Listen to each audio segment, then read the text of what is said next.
You're watching Singularity FM, the place where we interview the future. If you guys enjoy this podcast, you can help me make it better by simply writing a review on iTunes or by going to conversationswiththefuture.com and simply making a donation. Today, my guest on the show is Adam Becker. Adam is a PhD in astrophysics, a fellow at the Santa Fe Institute, and a science journalist. His most recent book is called More Everything Forever: AI Overlords, Space Empires, and Silicon Valley's Crusade to Control the Fate of Humanity. So, Adam, welcome to Singularity FM. Oh, thanks for having me, Nicola. It's good to be here. Fantastic. So, let me share the story of how I discovered your book. Yeah. Actually, I'm a big fan of Seth Godin's, Hmm. and he had your book among the list of books that he recommends just a couple of weeks ago. And that's then I discovered that Cory Doctorow also has endorsed your book. Melanie Mitchell is another one, and all those three, by the way, are previous guests on my podcast. Oh, And great. so I couldn't help it but get curious and look into your book. And lo and behold, now I think that your book is perhaps the best book of its kind. Well, And when I thank you. say it's kind, I mean the kind that is constructively critical of the transhumanist and singularitarian AI, uh, effective altruism, or any other of those largely overlapping rationalist and so on, largely overlapping communities. And I believe that whether people agree with you or disagree with you, they would be so much better off if they actually uh, give you the benefit of the doubt and check out your book. So that's how and why I got you here today. Well, thanks for having me, and that's very kind of you. And yes, Seth actually reached out to me to say how much he liked my book, and of course, Corey and Melanie were both, very kind in reading and early, proofs of the book to write blurbs for it, and I'm big fans of all three of them.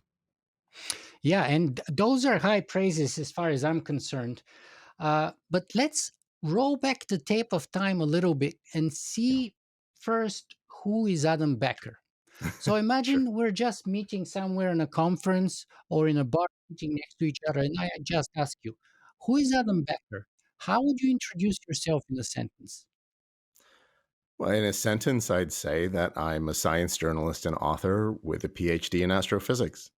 And that I am interested in a wide range of things, everything from, the things that you might expect from that description, like physics and astronomy, to, ideas about the future, ideas about narrative structure, and trees, stars. I'm curious about everything.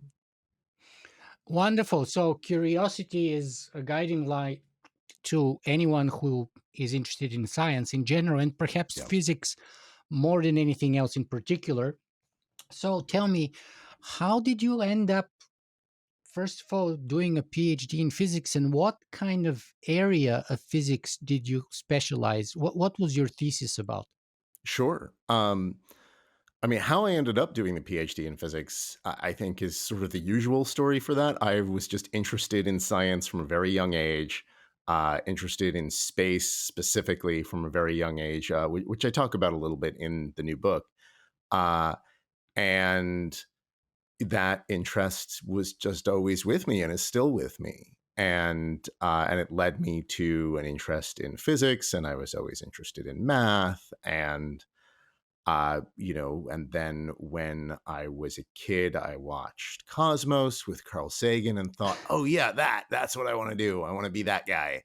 And so then I ended up going off and studying physics. And then as for what my thesis was on, I so specifically my PhD is in cosmology, and what I was looking at like all cosmologists looking at the universe on the very largest scales, trying to understand the history of its evolution. And what I was looking at was a specific area of cosmology called primordial non-Gaussianity, which is a fancy way of saying that I was trying to figure out various statistical properties of the very, very early universe, like right after or possibly even right before the Big Bang, by looking at the universe right now, looking at the large scale structure of the universe, like where galaxies are and galaxy clusters, and also looking at the oldest light in the universe, the cosmic microwave background radiation, which is like a baby picture of the universe or a fingerprint. Maybe that's the wrong way to look at it, but when someone tells me they're interested in cosmology, it's like me hearing Douglas Adams in the back of my mind and hearing them say, "I want to know about life, the universe, and Yeah. everything." I don't think that's wrong. I mean, that's what attracted me, and I think a lot of people to cosmology in particular. Is like, oh, you want to ask the biggest questions?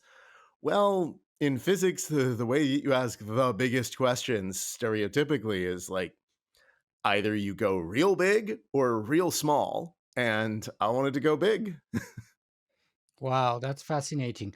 I've had a number of cosmologists and astrophysicists back in my podcast, from Sir Martin Rees to Lawrence Krauss to Michio Kaku and a few others. Um, Let me ask you though, because it's kind of a strange jump. So you go to astrophysics, you Hmm. finish a PhD in cosmology, and then you end up being a journalist. Yes. Isn't that kind of a shift, a big sort of refocus? And why? Why and Well, how did that happen? yeah, no, it's a good question. I mean, there's a couple of different reasons why I did that. One of them goes back to what I was saying before about, being a kid and watching Carl Sagan and pointing to him and being like, I want to be that guy. And, when I said that, when, I first formulated that ambition at the ripe old age of what, 8, uh, I wasn't really thinking about, the difference between, say, being the guy doing the research and being the guy explaining the subject to the public. In part because it hadn't occurred to me that those two things were different because I was a Hmm. kid, and in Hmm. part because Carl Sagan was doing both. Yeah. And I, as I got older and as I got farther and farther along in my physics education and physics research, I realized, I like this. I'm reasonably good at this, but I'm better at explaining this stuff than I am at doing the research. Like I'm fine at research and I enjoyed research, but I enjoyed explaining the subject and talking about it with people and hearing about other scientists' research even more than I enjoyed doing my own. And perhaps in a different world or a different point in time where the academic job market was sort of easier, I would have said, "Oh, okay, well, I'll stay in academia and just do a lot of science outreach." But as I think you and most of your listeners know, the academic job market has been pretty rough for a long time. I mean, it's even rougher right now, but even when I was finishing up my PhD, 13 years ago, the job market was not easy.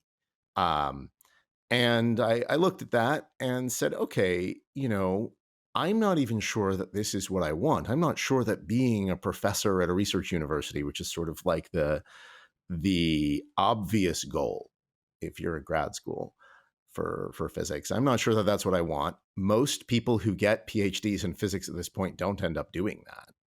And I thought, well, I'm okay at research. I'm more than okay. I'm pretty good. I'm not a rock star, but I'm pretty good.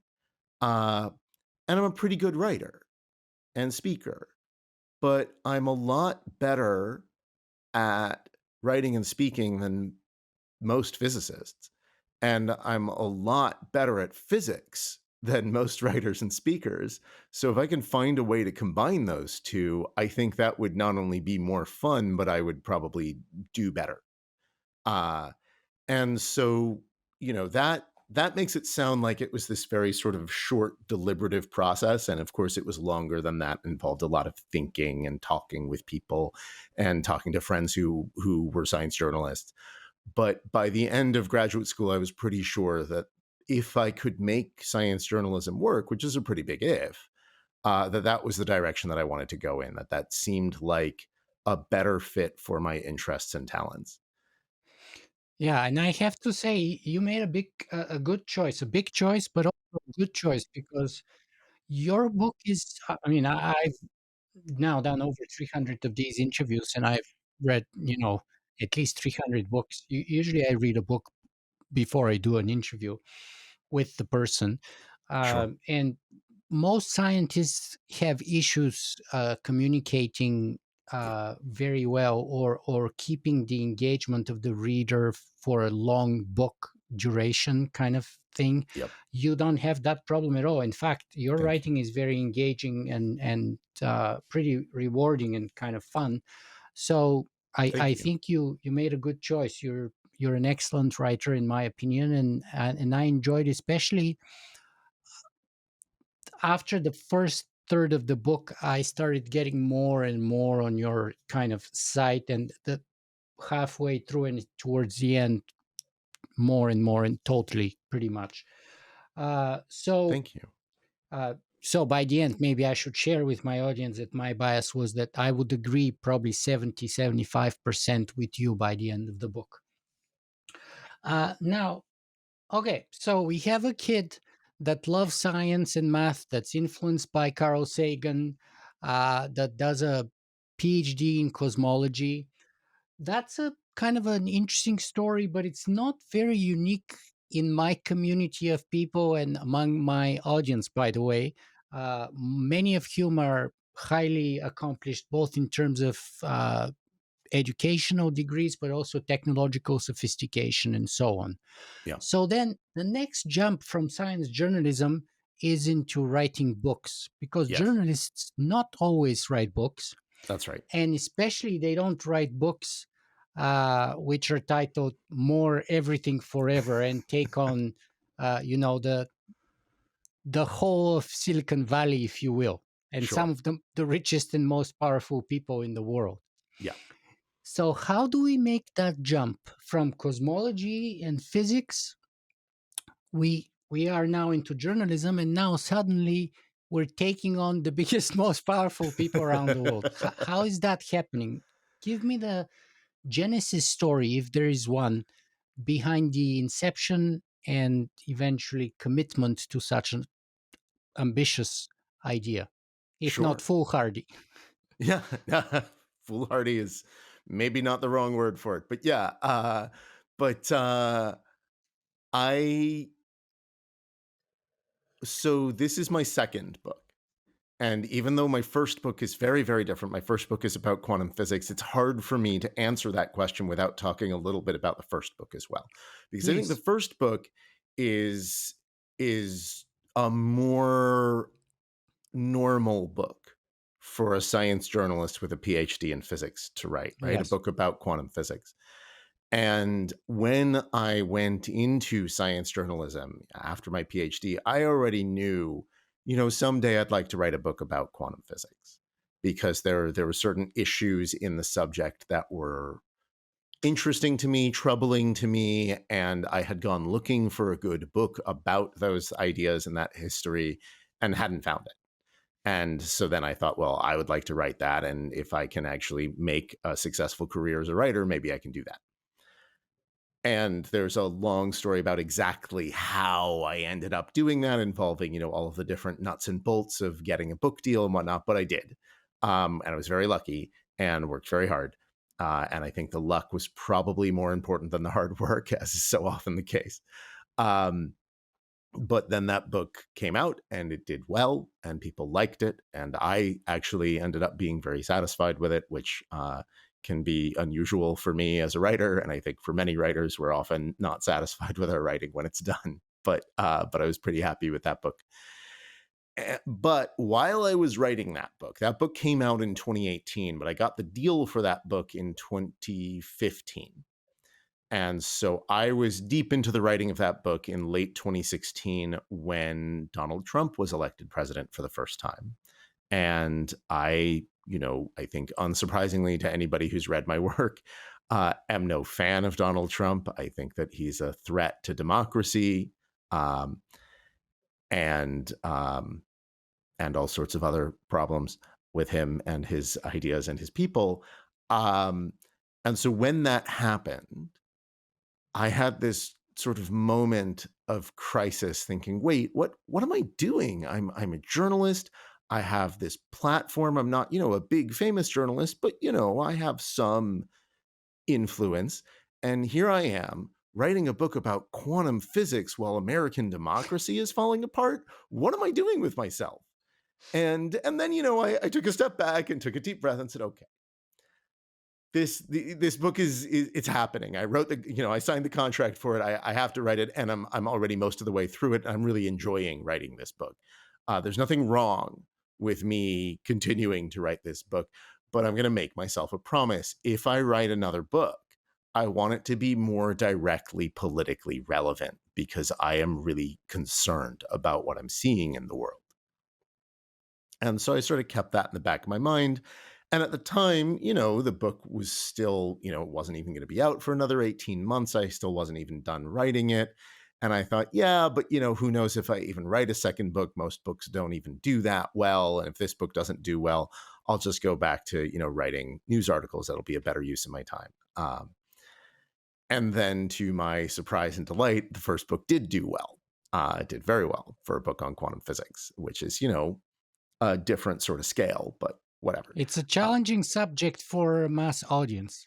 Yes, it is. And I set myself the task with that book of writing it without using any equations because I figured that, equations will scare people off. And it was primarily a story about ideas that I really felt could be expressed in words. And I did end up having to write one equation in that book, but I wrote it out in words because it was a relatively simple one. It was just 3 times 2 equals 2 times 3, which I felt was a concept that most people would understand if I just wrote it out like that. But yeah, so that book came out in 2018. It did well. And it did well enough that I thought, oh, okay, I guess I do have an opportunity to write a second book here. Everybody wants me to. And I think most of the people in my life expected me to write a sort of obvious follow-up to that book. And I went and talked with my publisher and my agent and said, that's not what I want to do.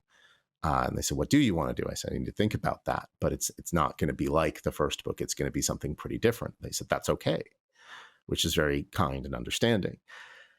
And so I went off and thought about it. And I just knew I wanted it to be more relevant. And more immediately relevant. I think there is a political dimension to my first book, but it doesn't speak to the moment in the same way. And so I went off and thought about it for a while and started thinking about, okay, well, look, I'm not a politics journalist. I could write about science, and there's definitely a sort of denial of reality going on here, maybe something about science denial and politics, but that's also pretty well trod ground. Let me think about this some more. And then something very odd happened. After that first book, my first book is called What is Real. After What is Real came out, I got a lot of people asking me to write articles for them, which was lovely. And some of them were, big places with names that I knew well. And some of them were, people's personal blogs. And I said yes to some and no to others. And being a freelance journalist, I always said, look, if you can't pay me, I'm sorry, I can't do it. And one day I got an email from an online magazine that I'd never heard of, that asked me to write for them and said that they could pay. And I said, okay, let me take a look at this. And I looked at their website, and at first it seemed fine. There was a well-known physicist on their board, and I saw a couple of names I sort of recognized on the front page, having written articles for them. And so I thought, oh, okay, this seems legit. Let me ask a few more questions. And so I asked some questions like, okay, what's the pay rate? What length of article would you want me to write? What would you want me to write about? And they gave me all the right answers to those questions and seemed very appealing. And then there was this little voice in the back of my head that said, hey, go back and look at the website again. Something's not quite right. And when I went back and looked at the website, I found what was not quite right. On the page, the about page for the site, same page where I'd seen that well-known physicist on the board, I saw a sentence in italics set off from everything else that said, we have no ideological, political, or religious agenda whatsoever. And I thought, oh, why do you need to say that? That's I think, methinks you doth protest too much, right? This is just a little too insistent. What's going on here? What agenda is it exactly that you don't have? And so I did a little more digging and found a blog post written by a computer scientist, and also found some stuff on the website itself that told me what was actually happening. What was actually happening, which is, was not immediately obvious, is that if you dig into that website, you will find that, yes, most of the articles are either fine or just odd, but some of the science articles on that site promote a version of creationism and dismiss evolution. And there's also a little bit of climate change denial as well, just sort of as a treat, I guess, and a few other odd things. But the main thing was, evolution denial. And so I sort of took a step back, and then I wrote an email to the people who had invited me to write for them and said, I'm sorry, I can't do this. I have a conflict. And then I turned around and went to a different online magazine that I knew well, where I knew people who worked there, out of MIT, a place called Undark. And the reason I went to Undark was that Undark is not just interested in articles about science, but is interested in articles about the science media itself. So a kind of meta science journalism. And I went to them and said, look, here's a meta science journalism story for you. Here's this website that is, passing itself off as long form serious articles about science, but it's actually creating cover for creationism. And I'd like to figure out, where their money's coming from. And Undark said, yeah, if you can figure out where the money's coming from, you got yourself a story. And so I went digging, and I thought I knew where the money was going to be coming from, because the main guy behind the website was a guy affiliated with a place called the Discovery Institute, which is an intelligent design, creationism think tank. They were behind the push to put intelligent design in the schools in the US about 20, 25 years ago. And so I figured, okay, that's where the money's coming from, probably, because the main guy is affiliated with that. And so I pulled up some tax records and made a couple phone calls and found where the money was coming from, all of it. And it was not coming from the Discovery Institute. All of it was coming from Peter Thiel. Yeah. Wow. Yeah. So all of it was coming from the tech venture capitalist Peter Thiel, notorious for donating to a wide variety of hard right-wing libertarian causes. And that shocked me. I ended up writing the story. It was,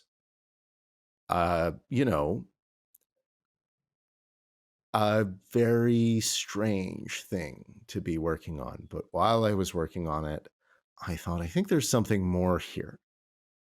And after I was done and it was up and, the dust had settled, and I had in fact not gotten sued by Peter Thiel, because of course that was one of the things I was worried about.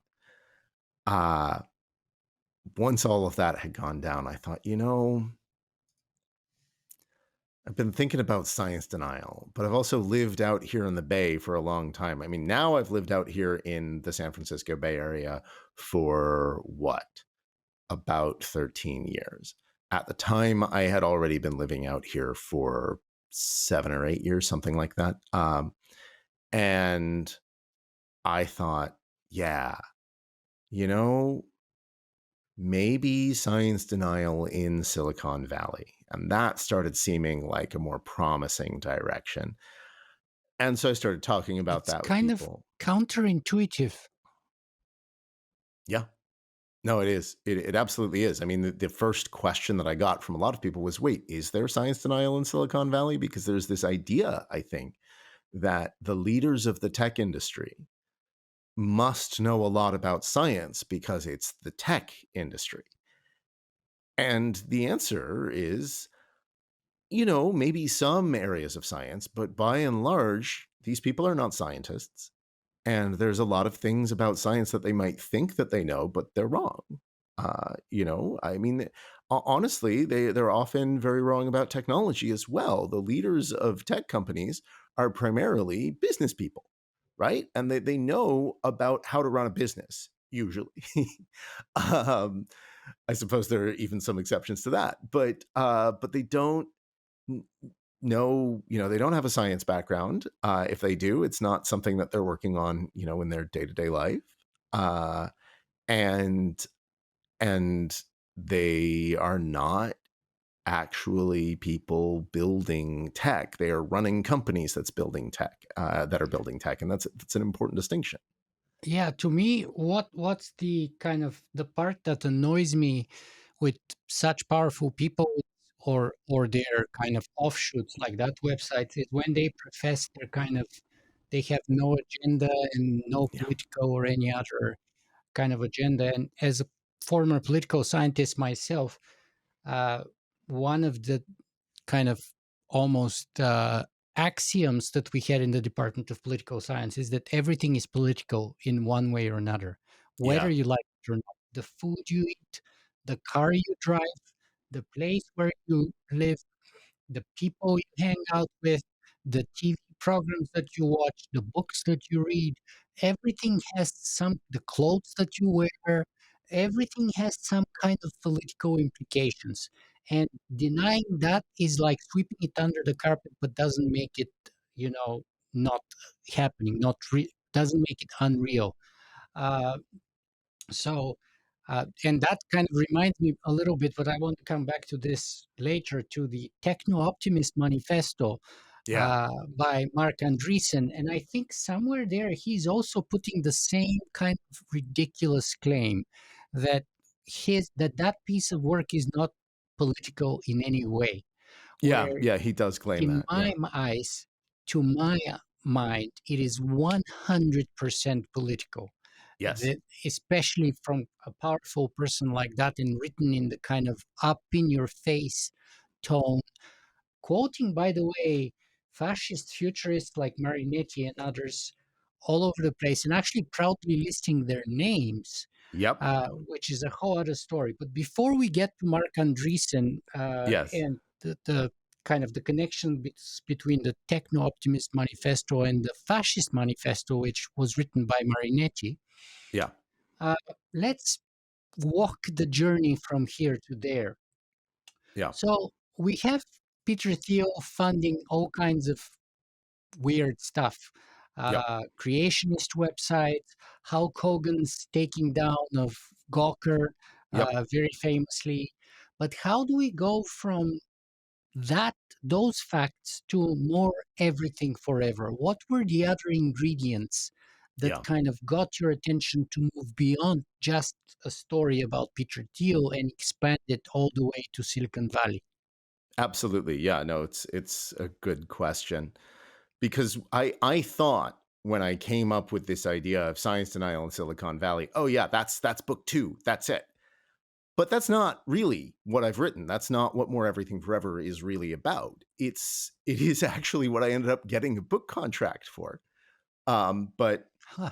yeah, but as is so often the case when you're writing a piece of work, creative, nonfiction, whatever, uh, the work will change in the process of writing it. And what I discovered when I tried to write a book about science denial in Silicon Valley was that it just wasn't coming together the way that I wanted it to. I tried to write it for about a year and a half, something like that.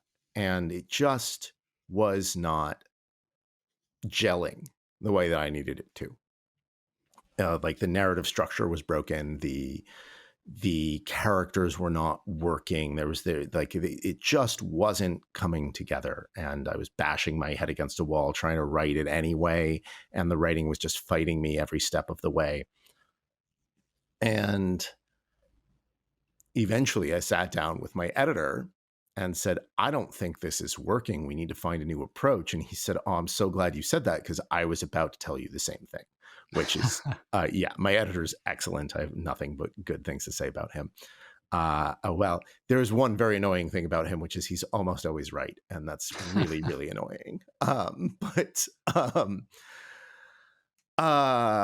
But what he pointed out, speaking of him almost always being right, he said, okay, is there a part of this book that you have planned that, you're more excited about? And I thought about that. And what I realized was, there was originally going to be a chapter in that book that was about sort of these ideas about the future that are very common in the tech industry that I thought were based on bad science. Ideas like the singularity, philosophies like effective altruism, rationalism, effective accelerationism, and like other ideas like space colonization. And then I thought that was a chapter or two in the new book. And in talking about it, Populating Mars and creating a backup for humanity. oh, yeah. Yeah. And so talking with my editor and thinking about it, I Actually, I realized, apologize. That was a misphrasing. Populating is the word I use, but yeah, Elon uses colonizing, and yes, he most does. others use the word colonizing.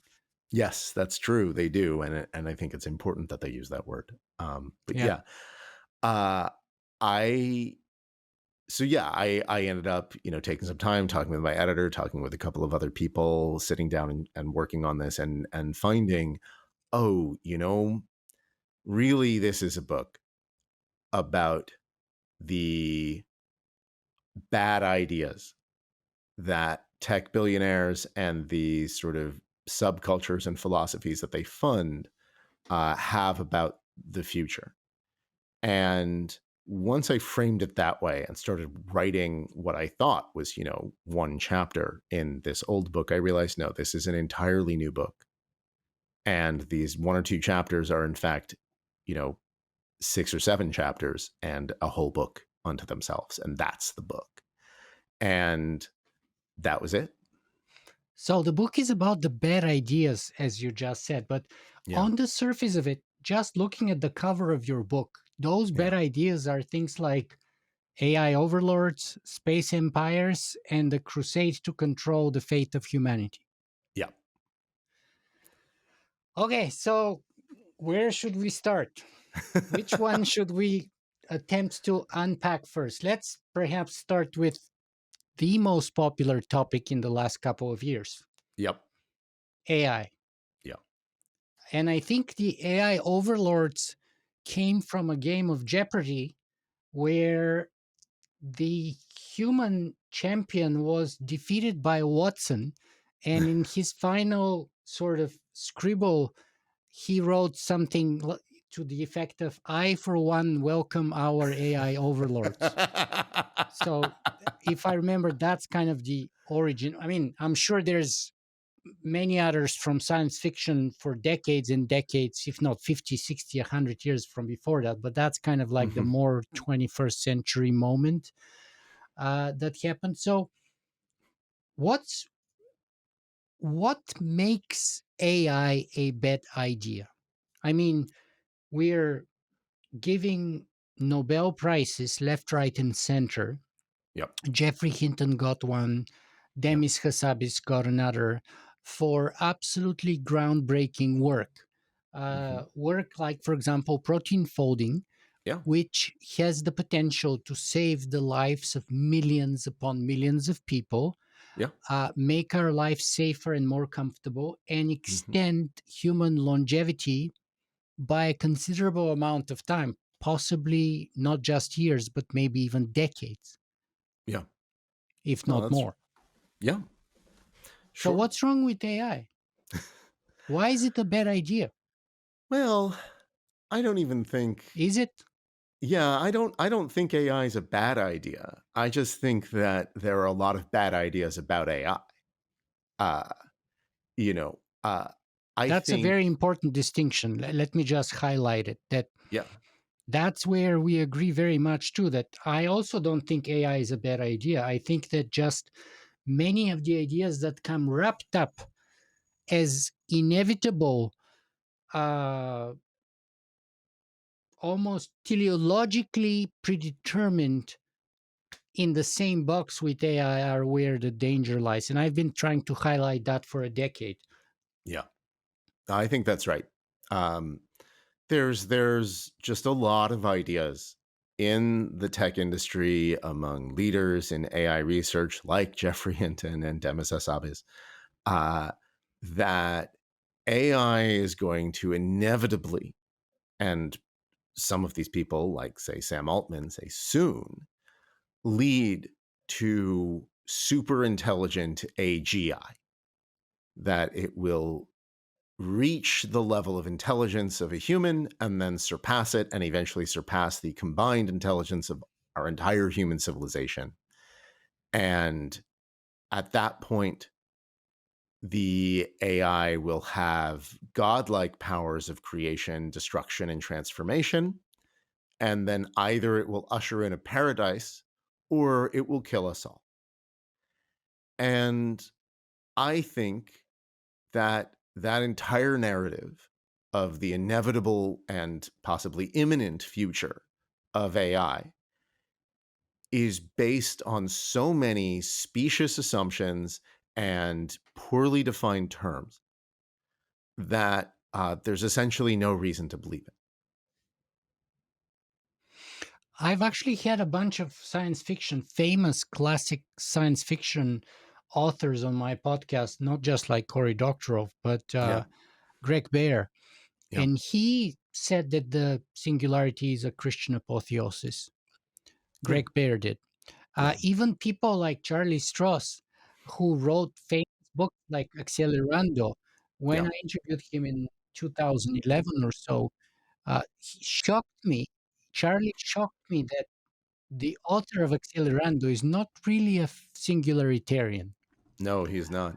Yeah, Uh, so, so how do we unpack this further? So, I've tried in the past of some of my interviews, kind of break down this kind of a teleology of unfolding of the universe that Ray Kurzweil talks about, where the universe ultimately wakes up, yeah, and where we're inevitably moving in the cosmos from less to more intelligence with the ultimate stage of the universe waking up.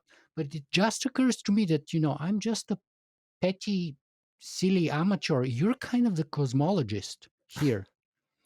So you tell me, because this is a cosmological teleological timeline about the predetermined development of our entire universe.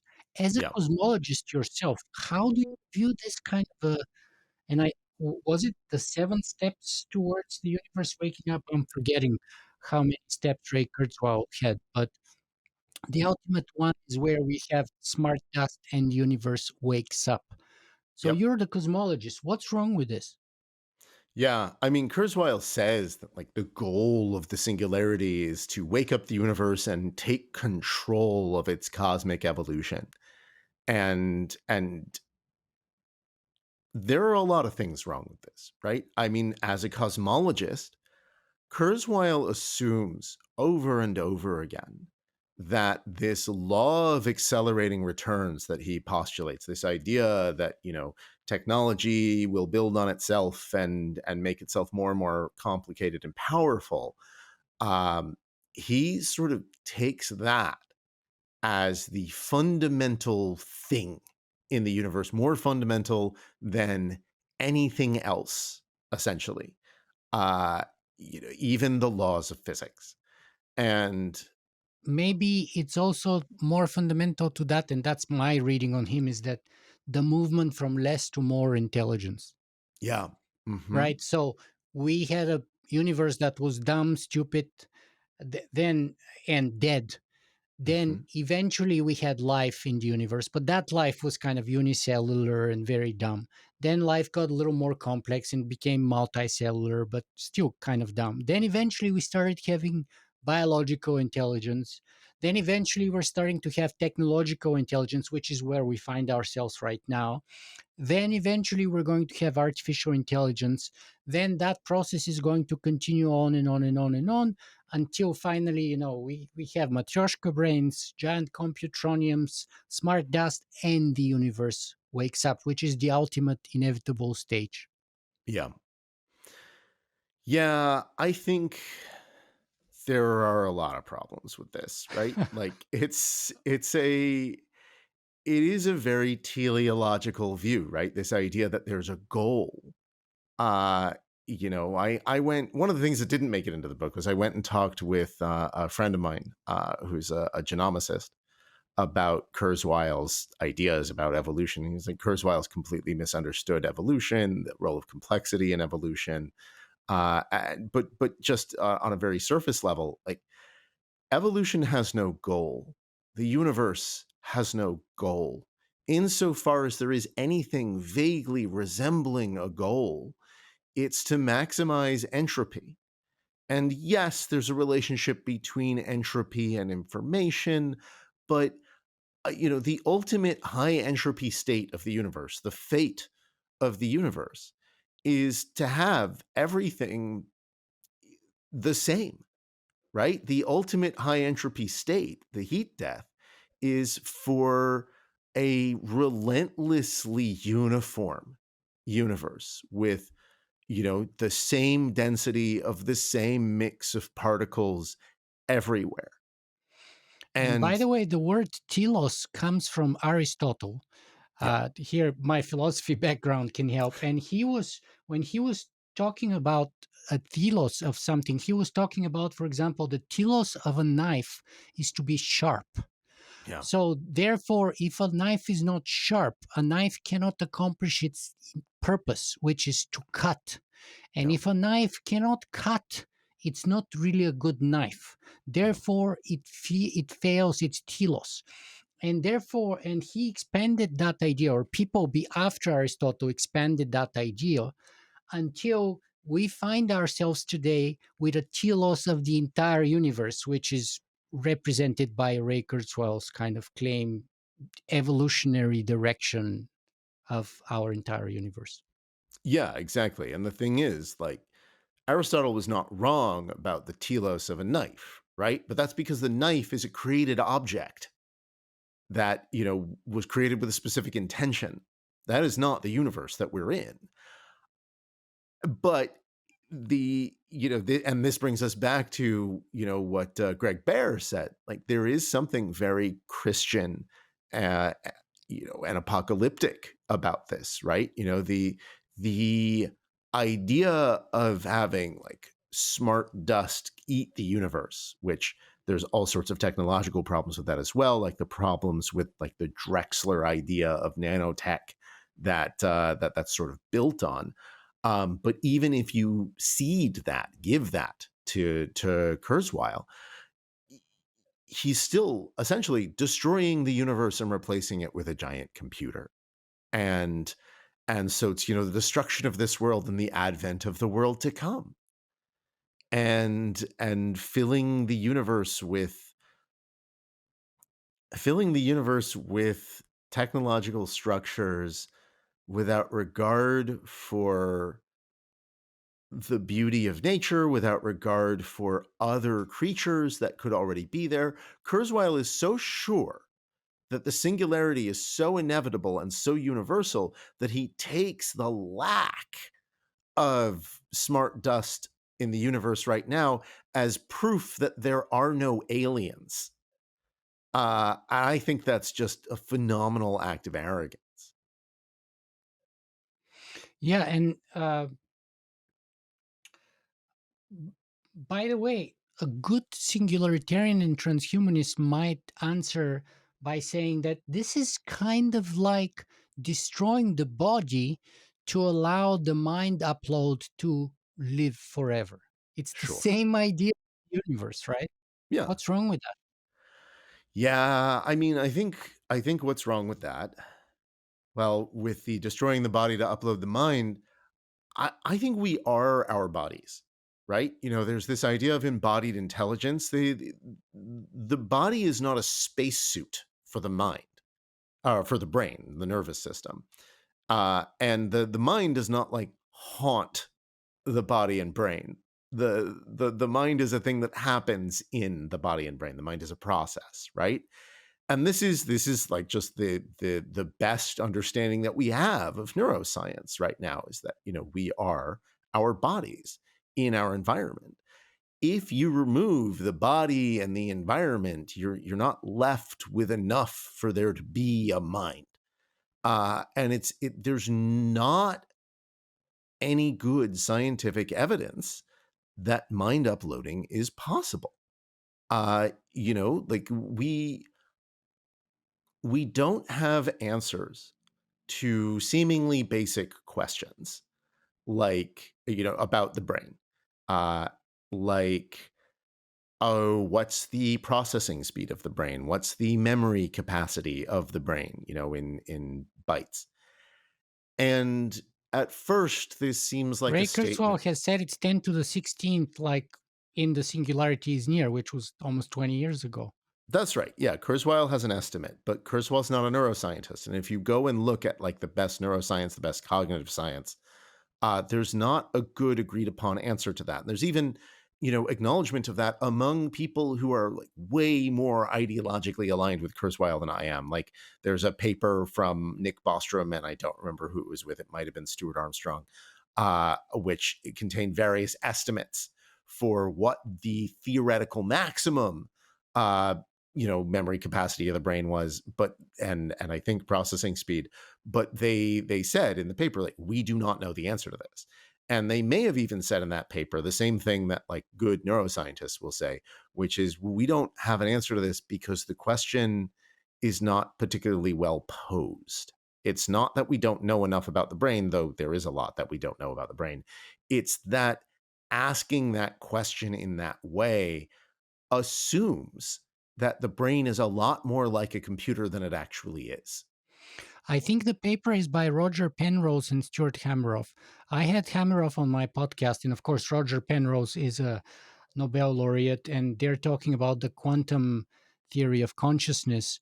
I think if it's the same paper that you're referring to, and they're giving a It's not, but uh, variety of different estimations about what's the processing power of the neurons and or the brain in general. And Hameroff, in my interview, said that it's a great insult to call a neuron a binary kind of transistor yeah, because it's a lot more than that, in his opinion. Now, mind you, Penrose and Hameroff are a minority opinion, especially in uh, neuroscience nowadays. But yes, however, since my interview, which has been almost, I don't know, 12, 13 years ago, there's been a growing evidence that there may be some quantum effects at the microtubular level, maybe.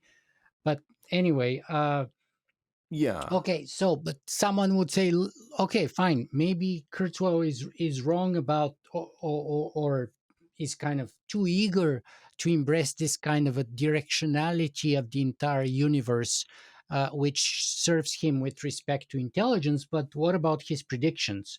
I mean, Bill Gates, Tony Robbins, and a bunch of others have gone on the record to say that he's the best person who has ever been able to kind of predict the future, yeah, in their opinion. And he's gone on the record to put out a timeline to artificial intelligence, which we should be approaching at 2028, and the singularity and or artificial general intelligence by 2045. yep. So what do you think of sort of kind of zooming down from the cosmological level of the universe to kind of just our planetary civilizational technological development. Yeah.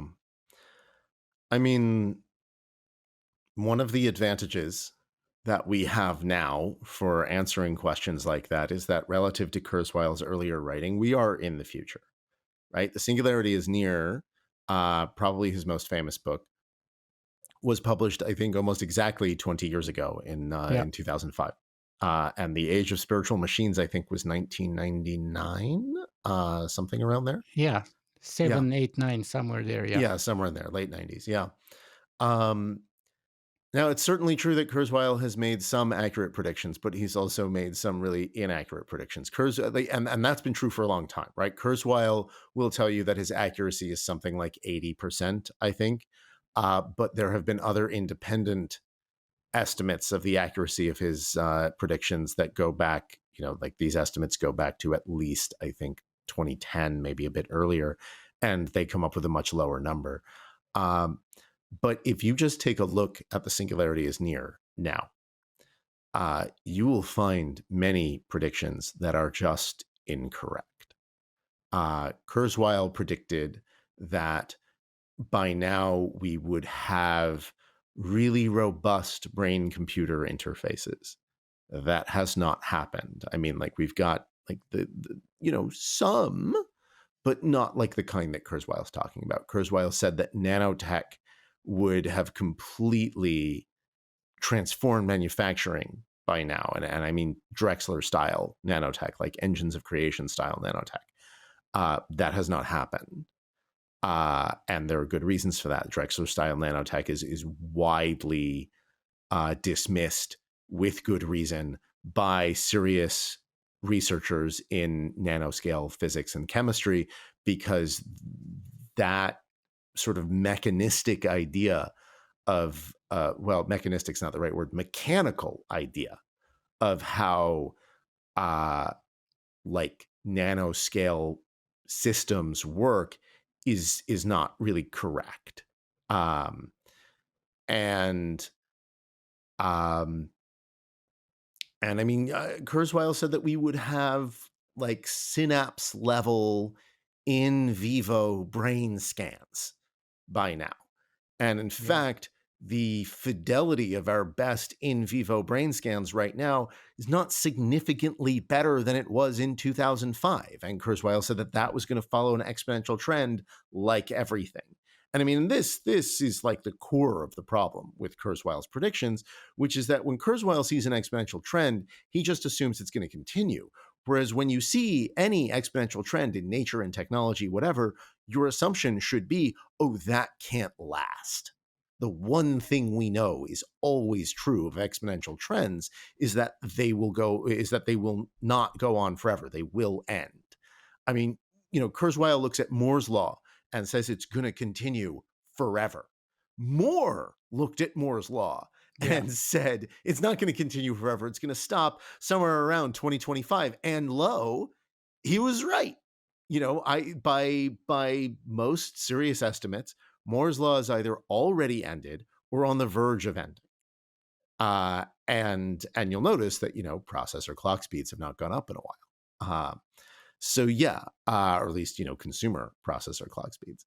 Whereas I remember, as recently as 10, 15 years ago, those were going up very reliably in accordance with the consequences of Moore's law.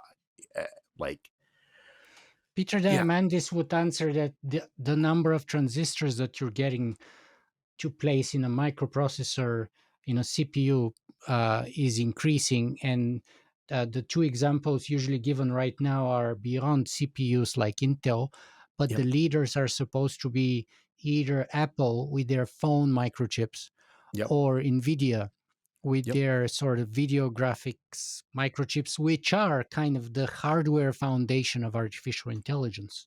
Absolutely. But I would respond to that by saying, look, yes, it's true that Moore's law is not about clock speeds. It's about how many transistors you can cram onto a single chip. And it's also true that number has continued to go up. It is starting to falter, though. So first of all, there's the like price version of Moore's law, which Moore also postulated, saying that the price per transistor was going to go down, up to a certain point. We're already done with that. That's gone. That point, the minimum point of cost per transistor, is in the past. Um, the process of cramming more transistors onto each chip, though, so that is I think still we're at going. the 2 nanometers now, I think that's about right. Maybe even a little bit smaller. And the thing is, 1.5, something like that. yeah, that's right. And like the hard limit is, somewhere around between a tenth of a nanometer and a nanometer, right? Because that's when you get to the size of an individual atom, and you cannot make a transistor out of one atom. And we're essentially at that limit. And so the way that we're cramming more transistors into the same space is actually by putting them on top of each other. And and that will work for a time, but you can't continue Moore's law indefinitely that way, because yes, you can get better at making the layers thinner and thinner, but we're already approaching the limits on that as well. And so if you want exponential increase in the number of transistors you're cramming into the same space, that way eventually you're going to have exponentially increasing heights of your chips, and that's not going to work. And the same thing is true even if you're looking at phones or GPUs. I mean, look at the reason we're using GPUs for AI in the first place is precisely because Moore's law is coming to an end. We need these custom chip designs because we can't rely anymore on just the seemingly inevitable march of miniaturization and speed that we were able to rely on for the past 50 years. Yeah, and to me, by the way, one of the best representation of that is power consumption. Yeah. And you can see that at the consumer level. So, for example, I'm the kind of guy who builds my own computers here. Yep. And, I choose and pick the best single components when I build a new system. And, my systems run a long time because I pick the best. So they're usually 6 or 7 years old when I replace them. And I always run a benchmark of the old machine and the new machine when I replace it. And I've been amazed that, if we're generous, if Moore's law is correct, when I run a benchmark of my old machine, which is like 6.5, 7 years old, I should have 2 to the power of 3 or something, if not 4, which is to say at least 8 times, if not 16 times more powerful machine. When I run the benchmark, that's never the case.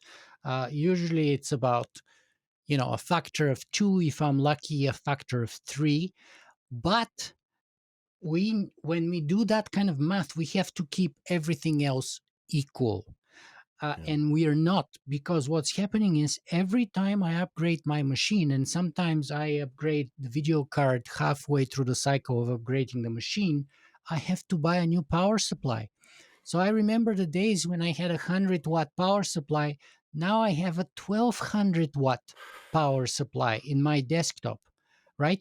My wife's computer that I bought her laptop, the previous models used to have like a 70-watt little power supply for her little laptop. Now it's a brick that's 250 watts to be able to supply the energy for her GPU and her CPU. So we can see that at the consumer level, we can't make the same calculation with the same energy expense that Yeah. we had before. Even if monetarily we are thinking, oh, it's Moore's law is still sustaining, the energy it takes to do those calculations is a lot more. It's growing up almost exponentially. And Yep. the best way to see that is in the world of AI, where companies like Microsoft have to have a decade long contract with and restart nuclear power plants to be Yeah. able to supply the energy requirements they need for the next training rounds for their AI. Yeah. No, that's exactly right. And it's really It's really remarkable to see the way that a lot of these sort of tech leaders talk about energy consumption, right? You've got Peter Sam Alt. Diamandis says that all problems eventually come to energy, and once we have energy abundance, we would be able to solve all of our problems in his book called Abundance. Yeah, yeah, and I just think that that's not true, right? I mean, like putting aside whether we get to energy abundance, there are some problems that are irreducibly political. You could put all of the power plants that you want, in say the Middle East, and you're still going to have the Israel-Palestine conflict. You can't solve that conflict through application of energy abundance. That's a conflict that's irreducibly about like culture and people and land and AI politics. would solve that in a day. Oh man, there are people who believe that, but I think that the evidence for that is really pretty bad. Like there are people I mean, talking about the all problems that humanity is facing today would be solved by intelligence which is incomprehensibly smarter, more powerful than we are. Come on now. Isn't that obvious? yeah. I don't believe that, because I don't believe first of all, I don't believe that the concept of intelligence is well defined enough that we can talk about something having, an intelligence way beyond that of our entire society. I don't think that that's like a coherent concept. Uh, but I also think that many very smart people and large groups of very smart people have tried to solve all sorts of problems, and the problem is not a lack of intelligence being applied to some of these problems. Like you know my favorite example for this, and this is kind of boring but I think important, is climate change. Right, climate change is a problem that it used to be that we didn't really have the technology on hand to solve it, and there's still some tech that we need that we don't have on hand, like efficient carbon capture on a large scale is not something that we have the tech for.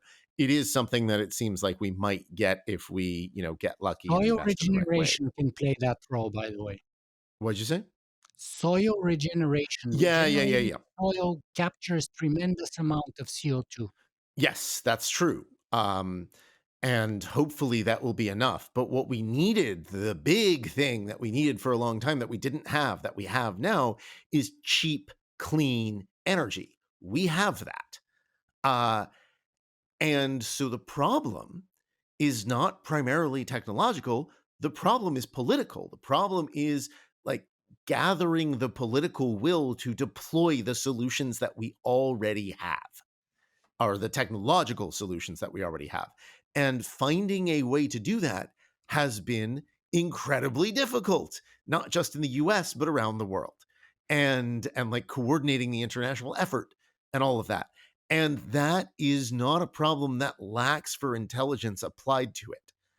That is a problem of political persuasion, right? You could have some super genius, even if I'm wrong about like the idea of intelligence being so well defined, which I don't think I am. If you had a super intelligent AI and it said, oh, yeah, yeah, yeah, this is how you do it, you would need to get the people who live in the places that you need to deploy this stuff to accept that solution. And they won't, not until you persuade them. And that's turned out to be very hard. Yeah, to me, by the way, it's been over a decade since I wrote an article, and it's had several versions since its original inception. And that's because, as a philosopher, I got annoyed at some point by the kind of singularity idea that technology is the silver bullet for all of our problems. Yeah, yeah, yeah. And so I wrote, and that's part of the thesis of my blog: is technology is not enough. It No. is necessary, but it is insufficient. Yeah. And the metaphor I came up with is like, imagine that you're an alcoholic, and you have liver disease eventually because you're doing all kinds of drugs and doing ridiculous amounts of alcohol on a regularly basis, and eventually your liver starts giving in, so you have liver disease until eventually your liver fails. This is what our civilization is kind of like today. But instead of changing our own behavior, what we're hoping to do is to 3D print a new liver and replace it so that we can go right back to doing the same drugs and the same drinking than before, while Yeah. failing to acknowledge that the new liver can kind of give us a little bit more time, but ultimately the fundamental problem is our own behavior. Yeah. And therefore, that's where the ultimate fundamental solution lies. Everything else would be a band aid, temporary kind of a solution. Yep. Yeah, no, I think that's exactly right. And there are just some problems that are irreducibly political, sociological, interpersonal in nature, and you can't get around those with technology. And you can't ever escape politics and sociology, because even if you send lots and lots of people to Mars or space, there's going to emerge politics in those places. It's just a natural consequence of getting enough people in one place who all have to, live in a shared space like we do here on Earth. And there's no way around that. Also, do you watch the TV show Futurama? I don't watch TV. I apologize. Okay. I No, it's haven't okay. owned a TV for 20 years. That is a good call. But there is the thing that you were saying about the liver. Uh, Reminded me of something from Futurama. There's an episode of that show about climate change, and it takes place in the future, like 1,000 years in the future. And so the way that they say that climate change has been solved is every year there is a large shipment of ice from the outer solar system. And each year that shipment of ice is larger and larger. And they say, and so each year the shipment is larger and larger and larger, thus solving the problem forever. Wow. And like that's not how anything works, I like mean, which comets is are the made of joke. But ice, yeah. or at least some of them, supposedly. Right, exactly. And like, putting aside that this wouldn't work because among other things, water is a really efficient greenhouse gas. But yeah, like it's a good joke. But yeah, I think your liver analogy is exactly right. You have to go after the fundamental problem. And that's not technology. But this is like a core piece of all of these different ideologies that I talk about in my book, that that technology solves everything. And Isn't that and it's what's not. sometimes referred to as engineering disease, or a different Yeah. kind of version? Tell me Yeah, about it's that. definitely. Yeah, it's like a component of engineer's disease. Like engineer's disease, I think is more broadly the idea that like if you are an expert in one technical area in engineering or STEM, that makes you an expert in everything, because you already know how to solve really difficult problems in one particular area. And that means you know how to solve all difficult problems. And of course, that's not how the world works or how difficult problems work. There is such a thing as domain expertise. And if you have extreme domain expertise in one area or even a few areas, that does not mean that you're generally intelligent, right? Like, or generally able to solve problems in all domains. Like, I'm a physicist by training and a journalist by trade. I went and talked with experts in lots of different areas to write this book, and then hired a fact checker to make sure that I got everything right. Because despite the fact that I know a lot of physics and know a lot about writing, that does not make me, an expert in everything. Yeah. So, unfortunately, you're breaking my heart, and you're telling me that if you can send spaceships to space, you can't fix the flaws of government somehow. Yeah. That I don't know. That's kind of like, I mean, didn't we solve that? Yeah. I mean, I think one of the seductive dreams of certain kinds of science fiction, and I guess now we're moving away from AI and toward space. But one of the seductive dreams of science fiction, and especially one of my favorite pieces of science fiction, Star Trek, is that the idea that we will be a better version of ourselves and not have to like deal with the same kinds of political struggles that we're currently dealing with once we're out in space. And that's, I think, a very common reading of Star Trek, But I don't even think that that's what Star Trek is saying, right? Because Star Trek is very clearly about where we are here and now, right? It's social commentary on where we are now. And it does not present a world free of conflict. It presents an idea of a better future, and it uses space as the setting for that. But the point is to talk about like who we are now and where we are. And there's so many very direct and clear analogies in Star Trek, every single series, that make that very clear. Like even back in the original series, the episode where you've got, one guy whose face is half white and half black, and the other guy whose face is half black and half white on the other sides. And they, have a lot of racial strife. And one of them is like a cop chasing the other one around the galaxy until their entire civilization is destroyed by racial strife. And that's an episode that aired in the US in 1968. So, a year of great turmoil in the US. I think that this is, like just anyone who thinks that the show is fundamentally about space is just mistaken. But I also I think think, Cory Doctorow and Greg Bear said it well on my podcast when one said that sci-fi, because I've asked all of the science fiction guests on my show to define what sci-fi is and tell yeah, me what it's all about. yeah, And I mean, Charlie Strauss was about lying about the future or something like that, about yeah, creating plausible stories about implausible scenarios or something. But Corey said that science fiction is usually a reflection or a mirror of the present, and it's yeah, all about the present in some ways. And Greg Bear was talking about the sugar coated pill, how somewhere within the subtext of a sci fi story, there are all these prescriptive, not just descriptive, but kind of somewhat prescriptive ideas about maybe things we should do and maybe things we shouldn't do, or at least consider.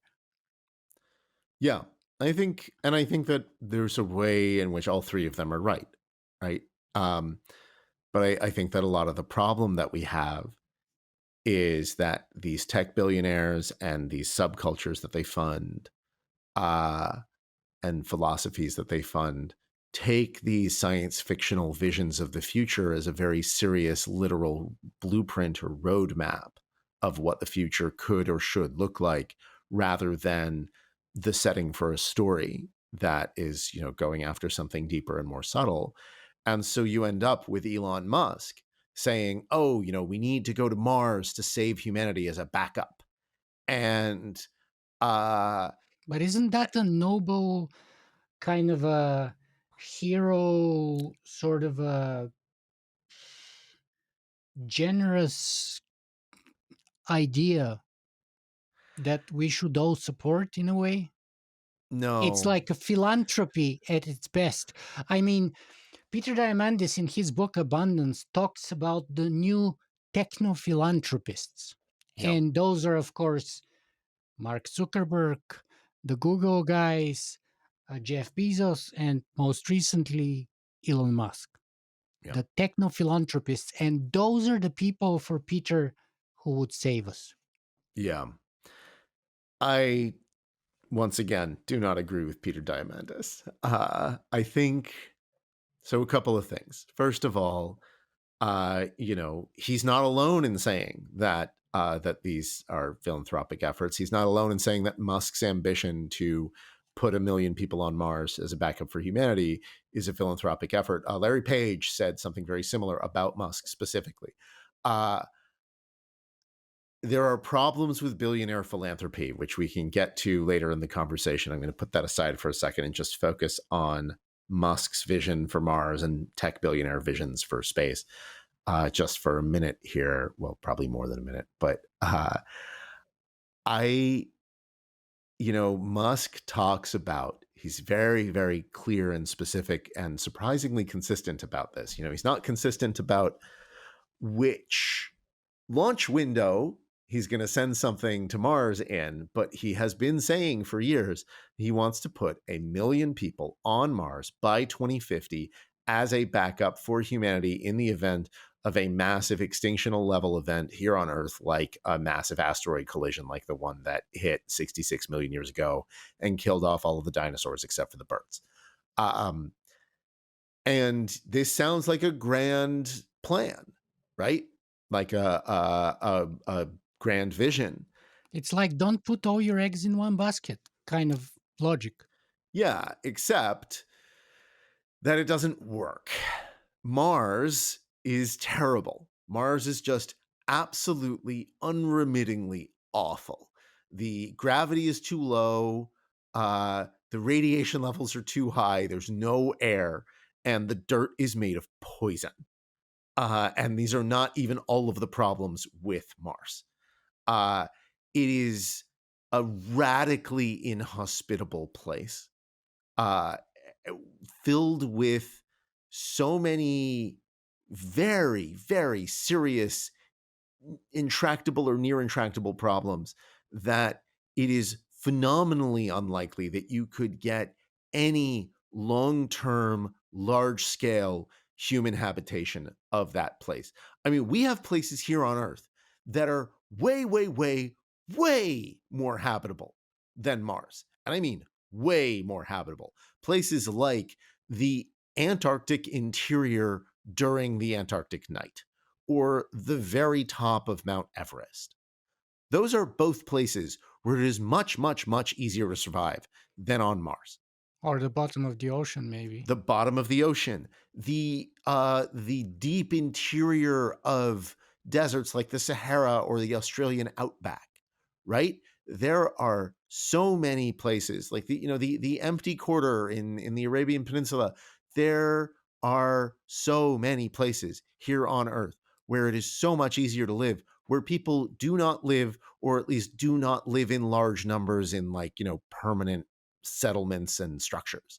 It is it is just indisputably easier to live in those places. There is an abundance of oxygen, water, uh, food. The temperature range is extreme, but is still way, way closer to the temperature range that we need as humans than anywhere on Mars.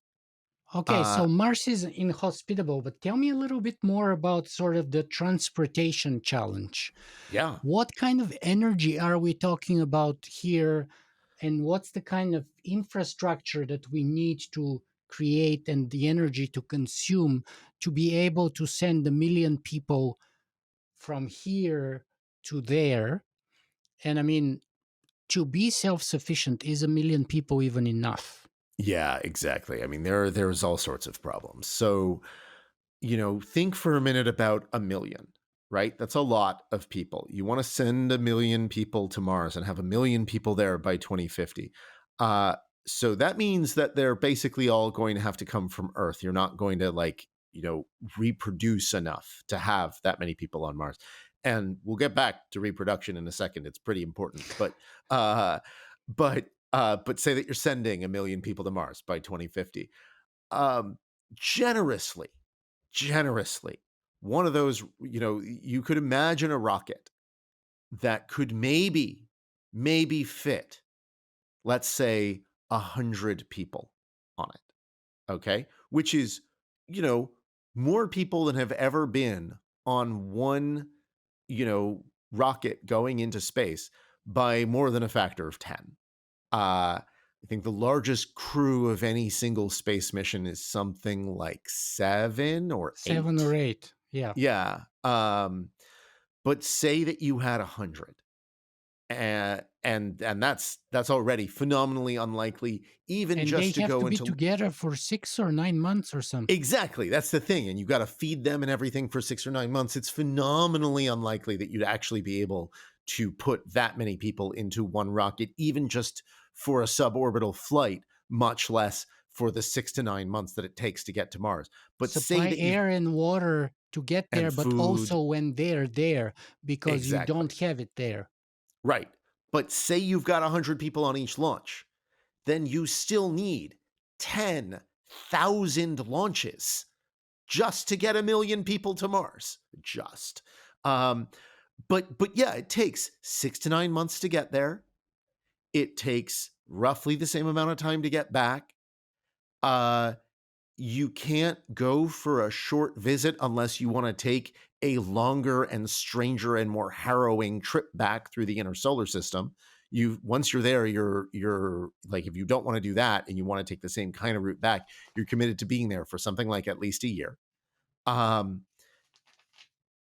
You're in deep space for most of that. And when you're on the surface of Mars, you're still essentially in deep space. Your radiation shielding on the ship and on the surface of Mars is all pretty bad. And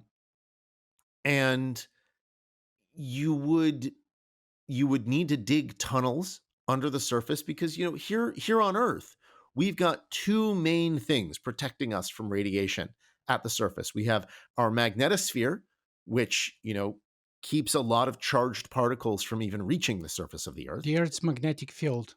Yeah, exactly. The Earth's magnetic field. And we have a thick atmosphere that stops a lot of radiation before it hits the surface, which is why, if you're on an airplane flight, you get a slightly higher radiation dose than you do if you're on the ground because you're slightly higher up in the atmosphere. Mars has neither of those things. It has an atmosphere that's less than 1% as thick as Earth's, and it has no magnetic field to speak of. And so the radiation that hits the surface of Mars is essentially the same as the radiation that you get in deep space, which is pretty bad under normal circumstances and real bad if you get something like a solar flare. And so you would need to dig tunnels under the surface in order to protect yourself from that radiation, which is a problem because the Martian dust will get everywhere, and the Martian dust is filled with toxic chemicals like perchlorates. Now, Musk talks about trying to terraform Mars, but there's no viable plan to do that, and there are problems that you still can't solve, even if you somehow raise the temperature, give it a thicker atmosphere, put oxygen into that atmosphere. Even if you solve all of those problems, you've still got low gravity, you've still got no magnetosphere, and so you're still going to have a higher radiation dose at the surface, and you're going to have lower gravity, and both of those are problems potentially for reproduction on Mars. Right? You want to be pregnant and have kids and raise kids on Mars, which you would need to do if you're going to have a city of 1 million people on Mars. That's going to be a problem both because you got the higher radiation doses and because we do not know what effects 1/3 Earth gravity, which is Martian gravity, has on the process of conception, gestation, and then child growth. We do not know what it would do. And the tests that would need to be done in order to answer that question are both phenomenally expensive because you can't conduct those anywhere other than the surface of Mars itself. You can't simulate 1/3 gravity here on Earth or in Earth orbit. And on top of that, they'd be very unethical. But even if you solve, In what way would they be unethical? The child that you would need to use as a test subject has no ability to consent to the test. They would be born into the world as a test subject without any ability to say whether or not they'd be willing to risk their lives to answer this question. But even if you solve all of those problems and all of the other problems I haven't even mentioned, you've got another problem, which is that 1 million people on the surface of Mars is not enough to be self-sufficient. Musk wants it to be a backup for humanity. He's been really, really clear. He said the people there, the 1 million people on Mars, have to survive even if the rockets from Earth stop coming. A low-tech civilization is not an option for survival on Mars because of all of these problems. You can't be a hunter-gatherer on Mars. Mars, you can't be like a subsistence farmer on Mars. You have to be part of a big interconnected high-tech civilization if you want to be self-sufficient on Mars, without relying on rockets from Earth. The best economic estimates of the civilization, the size of the population needed to sustain an independent high-tech civilization is somewhere between 500 million and 1 billion people. We are not going to have 500 million or 1 billion people living on Mars. We are not even going to have 1 million people living on Mars. And my favorite thing in all of this is that risk of asteroid that Musk talks about, because sure, yeah, that's a real thing, but 2 points. First of all, Mars gets hit with more asteroids than Earth does. It's closer to the asteroid belt, okay? Second, and of course it's got a thinner atmosphere, so more of those asteroids make it to the surface. Um, but second, the worst single day in the history of complex life on Earth was the day that that asteroid hit here 66 million years ago. We've had worse mass extinctions in the history of complex life on Earth, but they were not single day events the way that that one was. They were usually, longer scale, though still very short in the geologic and evolutionary timescale. Um, that asteroid was what? It was the size of Brooklyn. It was going 10 times faster than a passenger jet when it hit the surface or something like that. Maybe even faster. I don't remember the exact figure. It was fast. It released an enormous amount of energy. There was, a firestorm around the world. There were animals that got cooked at the surface just from the heat of the re-entering debris around the world. It kicked up an enormous amount of material into the upper atmosphere, which cut off sunlight, which cut out the bottom from the food chain, and that killed anything that survived. Something like 75 to 80% of all species went extinct. Something like over 99% of all individual living organisms at the time died. So you've got less than a 1% chance, maybe a 0.1% chance of surviving if you are any living being on Earth at the time that that asteroid hits. Say that an asteroid like that is bearing down on Earth and we know it's going to hit in a month and there's no way to stop it. And say that at that point we also have a city on Mars. Say that it's even a city of 1 million people, like Musk is talking about, somehow. And say that you're given a choice. And you have to make this choice not to, satisfy personal preference, but to maximize the chances of your own long-term survival. You're I'll given a take choice Earth any day, but that's yeah, just me. exactly. Yeah, That's because I'm old school. I'm like right. very old fashioned. Yeah, I would take Earth too, but if you were told no, no, no, no, you have to make the choice that maximizes your chances of survival in that situation, stay on Earth or go to the 1 million people city on Mars. The correct answer, there is a correct answer, and the correct answer is stay on Earth because almost everyone on Earth is going to die. But everyone on Mars will die because when that asteroid hits, the rockets will stop coming from Earth and they will probably never come back. And so everyone on Mars will starve. Yeah. If they get air at all in water and things like that. Exactly. Yeah, they will starve or asphyxiate Yeah. yeah, it will not be pretty. Not to mention And their yeah. existence would be horrible because they'll be locked up in very Oh my tight God. corners, Yeah. in very tight quarters. That I mean, you can't go for a walk. You can't do anything. There's no outdoors really. No, yeah. I mean, look, I think that we probably, if we decided that we didn't care how many astronauts we killed along the way, we could probably build a small settlement on Mars of, I don't know, like a dozen people or something like that. Obviously be completely dependent on rockets from Earth and whatnot. But like we could have like some sort of permanent thing there. We could definitely do that on the moon. Again, if we didn't if we didn't care how many people died along the way, which I think we should. But both the moon or Mars, the way that you're going to do that is you're going to have people living in tunnels underground. They're never going to go outside for very long because the radiation levels are too high and the temperature is too low and there's no air. Or temperature's too low or too high in certain cases on the moon. Um, I it would be just a relentlessly depressing experience. It would, you'd be trapped in tunnels underground. You never go outside, like you were saying. If you're on Mars, you can't even have real time conversations with people on Earth because the light speed lag, even at its smallest, is something like 8 minutes, I think, and at its longest is something more like 45. And so you can't have a real time conversation.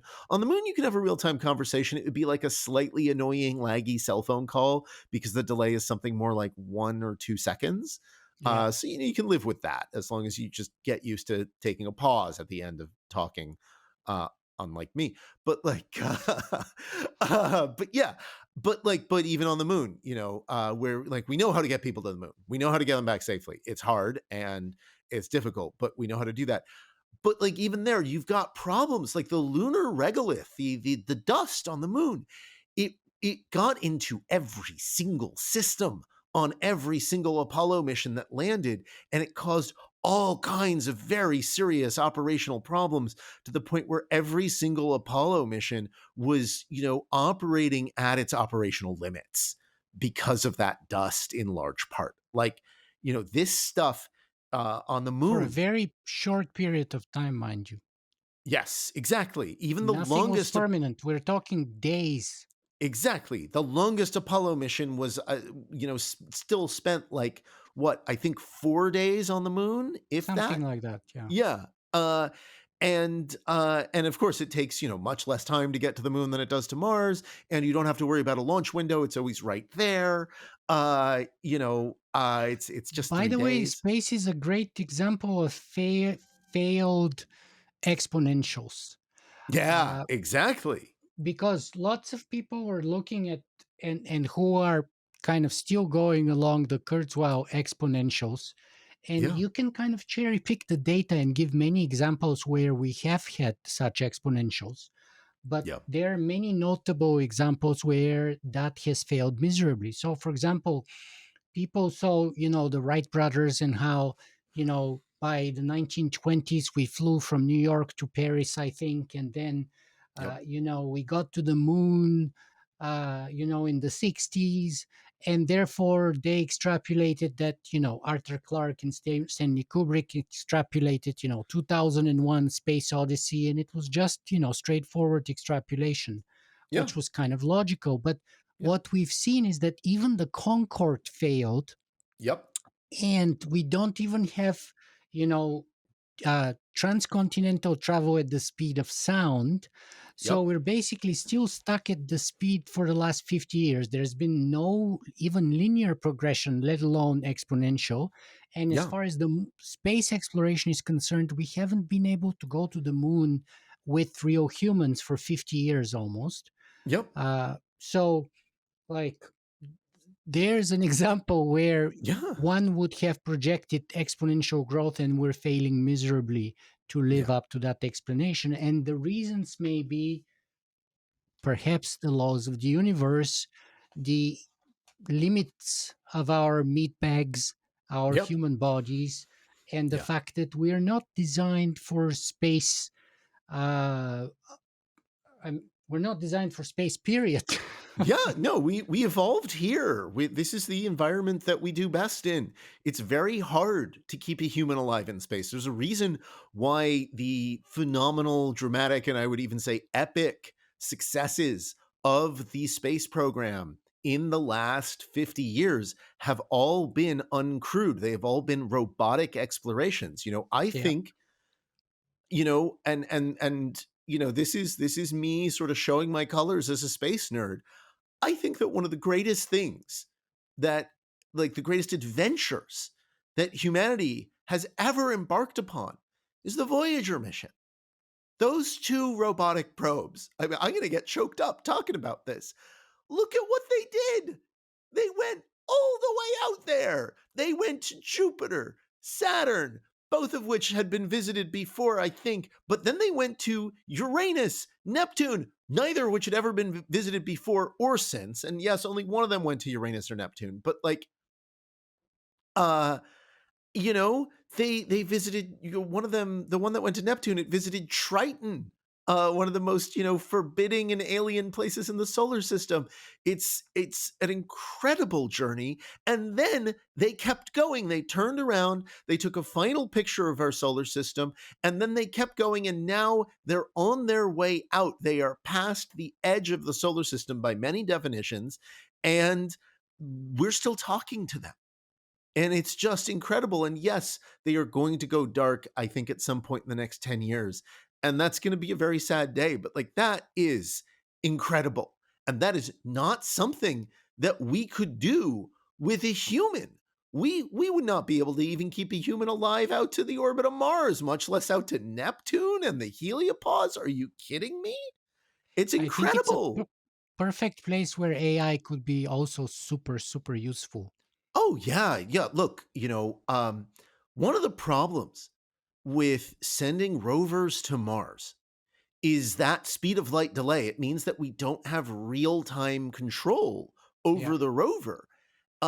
If we could send a rover, and it wouldn't even need to be a particularly good AI, or at least it would need to be. It would not need to be generalized, right? You don't need AGI to do this. You need something that's really good at a small set of specialized tasks. That does seem like a potentially solvable problem with AI, that you could send a rover that is to some degree autonomous, that can make its own decisions in real time about, okay, that looks pretty interesting and I'm pretty confident that I can get there safely.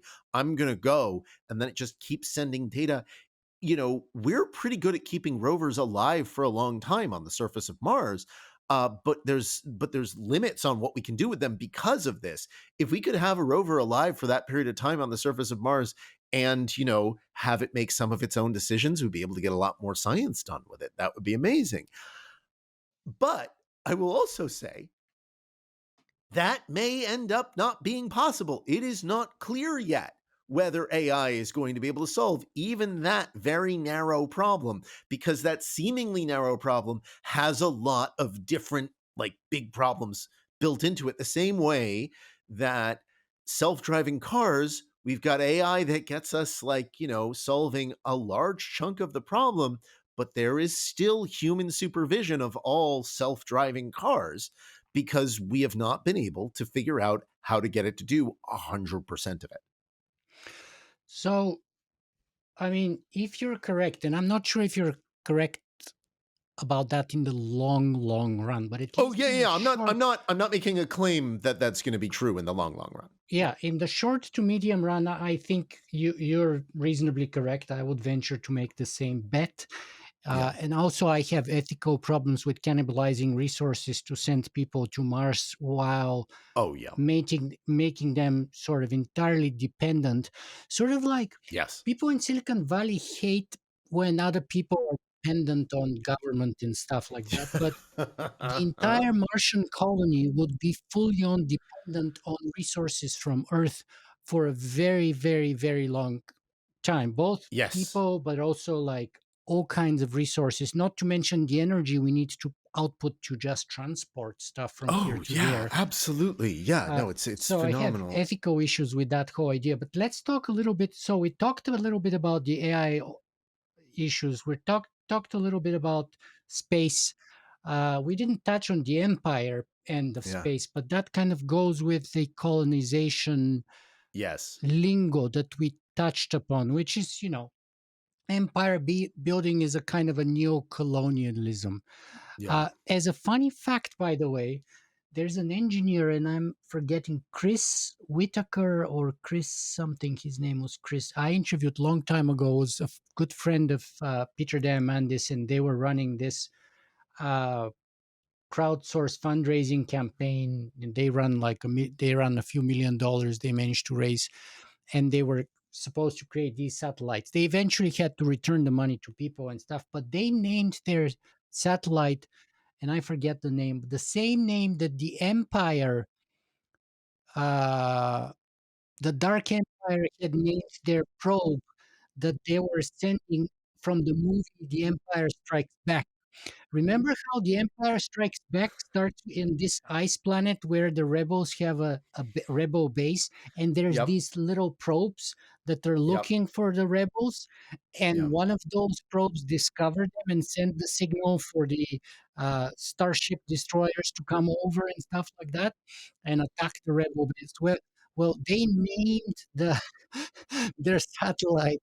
I thought that's kind of funny because on the one hand we have this colonial kind of lingo.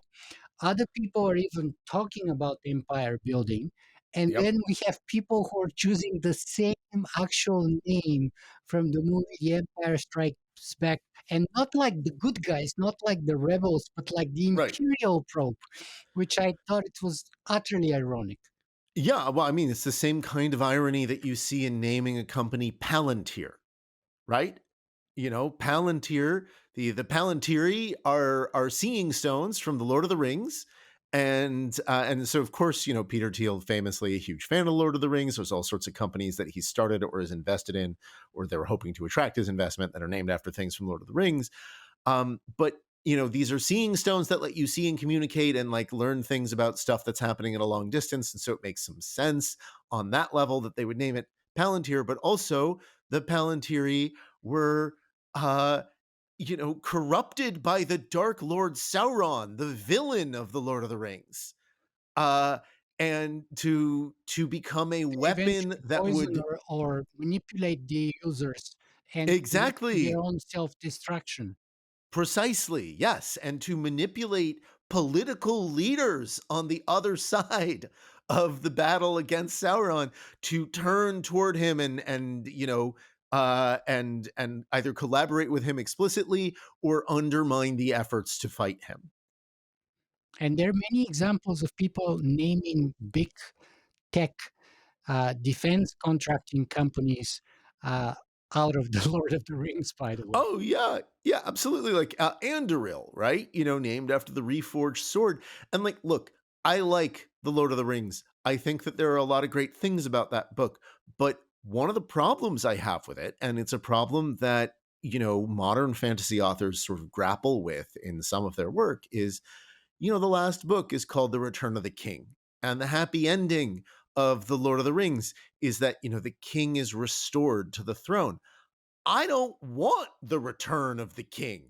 I don't want kings. I don't think that having, a hereditary monarch return to a throne and political power is a happy ending. But the But ring was destroyed also, by the way. yeah, exactly. The ring was destroyed, and so a tyrant was taken out of power. That's great. I love that. Then let's have a democracy, It's you know? shocking to me how some people kind of miss the message. I remember I was interviewing a number of people who were sort of starting up in the tech industry in the sort of to mid 90s to the late 90s, and how the CEOs of major companies who would be hiring them would be like, okay, read this book. It's called Snow Crash. This is the world we're trying to build, right? Yeah. And I'm like, wait a second. I don't think Neil Stevenson wanted the world of Snow Crash. No. I don't think at all he wanted to build that kind of, just like, William Gibson doesn't necessarily want the world of Neuromancer to No. be to our world to become that world. Uh, you know, so it's shocking to me how people take that as a roadmap. Yeah, no, it is really shocking. I mean, like, look, Gibson, and I'm glad you mentioned him. He's one of my favorites. Um, Mine too. I was lucky enough to see him speak at a bookstore in Oakland, actually, not long before I started working on my first book, and some of the things that he said about narrative structure were really helpful to me. He he has a book, one of his newer books. I think it's from about 10 years ago, called The Peripheral, and it was turned into, I think, a mini series on Amazon or something like that, which I still haven't seen, but I read the book and I like the book.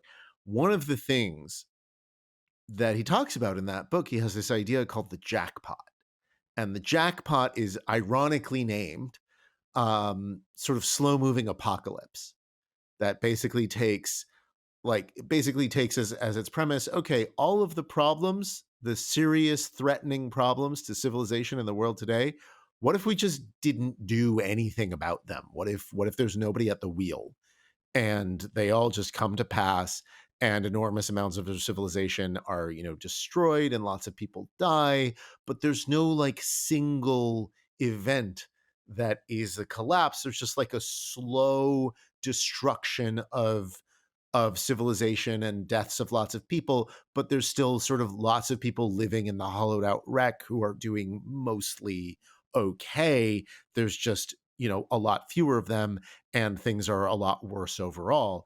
Um, I fear that even though Gibson was extraordinarily explicit that this is not a good thing, that this is the future that not only do, lots of tech people think is coming, but that they're aiming at it.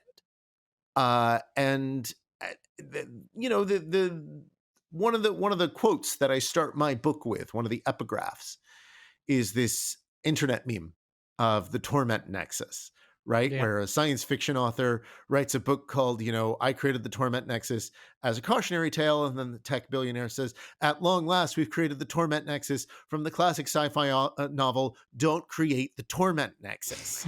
Like, don't make the jackpot happen. We should be trying to prevent that. uh the metaverse is not a great thing. Snow Crash is not a great thing. I don't want to live in a cyberpunk dystopia. But Peter Thiel, to rag on him again, said that we should use 1950s and 60s science fiction as a roadmap for what to do in the future, and we should develop the oceans, develop the deserts, develop space. And like, okay, yeah, develops a euphemism there for exploit and destroy, but like, uh, develop the deserts? Does Peter Thiel think that the message of Dune is develop the deserts? Like, does he think that the Harkonnens are the good guys? Like, what what exactly is going on here? By the way, this is a good segue. Yeah. But before we get the segue, because we talked about AI and space, but maybe one last question. Okay, so if it's kind of scientifically sort of not not obvious, it's almost kind of obvious that Mars in the near future, maybe in the next 50 years at least, is not happening. That's kind of my Yeah. estimate, obviously. Yeah. Uh, why Elon and others insist so much on space? I mean, they're not stupid. Are they in merely denial, or what's the issue? What's the appeal for them to go to space so much that they are, I don't know, either in denial or sort of have some kind of an evil plan for it that they don't want to share with us? Why? Yeah, I think so. A couple of things. They're not stupid, but I do think that a lot of these tech billionaires are out of the habit of thinking, especially like thinking critically about themselves and their own ideas. And like thinking, you can be smart and not sort of use it, right? You can not think. And I think, and we can put aside questions like, okay, what is intelligence? Is it a monolithic thing? I don't think it is. But like, put that aside for a sec. Thinking requires effort, right? Actual thought requires real effort, and it can be very easy to trick yourself into thinking that you're thinking I think without actually doing the work.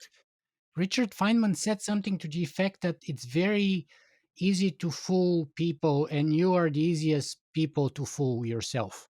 Something Absolutely. to that effect, I think. Yeah, no, I think that that's right, right? Like, you can get in the habit of just saying stuff that sounds pretty good to you and thinking that that's thought. And if nobody around you pushes back, and if you fool yourself, then you're in trouble. And if you're a billionaire, a lot of the people around you are never going to push back, because you've got the Midas touch, and they're afraid to push back because they work for you and dependent on you for all their money and whatnot. And I think so, we can see that with Trump as a president, but oh yeah, Elon is legendary for firing people and people like avoiding him and stuff, and yep, him firing them on the spot on a whim for whatever minuscule reason or whatever is happened. exactly, So yeah. Yeah, no, I think the people around Elon don't say no to him, and that's the kiss of death for critical thought. And so, you know, is this like a cynical plan for space? I don't think by and large it is. I mean, there probably some of these, space billionaires probably, but like Musk was interested in space and made that very clear way before he was a billionaire. Bezos talked about going to space in his high school valedictorian speech. yeah, I don't think that this is just an evil plan and a cover for something for them. I think they really believe this stuff. And it's easy to keep believing something even if it's not true, if A, it's a dearly held dream of yours that, you're not, and B, you're not really in the habit of thinking or critical self-examination anymore, and C, this is also a convenient dream for them. It provides excuses for things that they already want to do. It provides a sense of meaning and purpose and direction for them. And like this all makes it more likely that it's a genuine belief rather than something cynical. And so I think they really, don't see these problems or don't believe them, right? Like there was an incident a few years back. A friend of mine, science journalist, John Wenz, he sort of ended up getting in an indirect fight with Musk where he published something in response to something that Musk said. He went, Musk said something about terraforming Mars by nuking the Martian polar caps, and that would Right, thicken the right, right. atmosphere, right? And so then John did what a good journalist does. He went and talked with people who are experts on Mars, and they said, yeah, you could probably melt them that way. That wouldn't be enough. That would not be enough to create like a good atmosphere to like start a terraforming process. And Musk actually saw that and responded, publicly saying, "Oh, but that's not true. There's all sorts of CO2 locked up in the rocks on Mars too." And so John went and talked to the experts again. They said, "Yeah, there is some locked up in the rocks. That's not enough either. Still not going to work." And Musk just, he couldn't see it. He's used to not thinking and always being right. I mean, I talk about this in my book. This great moment, which I thought was really revealing, that a different science journalist friend of mine, Shannon Sterone, pointed out in an article that she wrote about Mars, um, where Musk was on a different podcast, the Lex Fridman podcast, talking about Mars, and Fridman had him read the Pale Blue Dot speech Carl by Carl Sagan. Sagan. Yeah. And where Sagan says in that speech, there is nowhere else, at least in the near term, where we could go to live. Visit, maybe, live, not yet. Earth is where we make our stand, something like that. And this is Carl Sagan, right? Yeah. Sagan says something like that, he's probably right. And That's what Sagan, by the way, convinced me. Sagan was one of the people who kind of showed me the limitations of us in space. yeah, and Sagan was more optimistic about us in space than I am, in part because he was more optimistic about it, and in part because we know more now than Yeah. Sagan did, and a lot of what we've learned has made the case look even worse. And I mean, and that's also, to be clear, something I should say about like the 1950s science fiction writers. There's all sorts of stuff about space that they didn't know, and they didn't know how hard it was going to be. But Musk is reading this Pale Blue Dot speech, and he gets to the part where Sagan says there's nowhere else that we can go to live in the near term, and Musk says, "Well, but that's not true. That's false. Mars." And like, buddy, that's Carl Sagan. He knows more about this than you. And Yeah. so do the experts that my friend John interviewed, like go talk with a real scientist. They will tell you that's not true. But like, and this brings us back to something else that we were talking about earlier.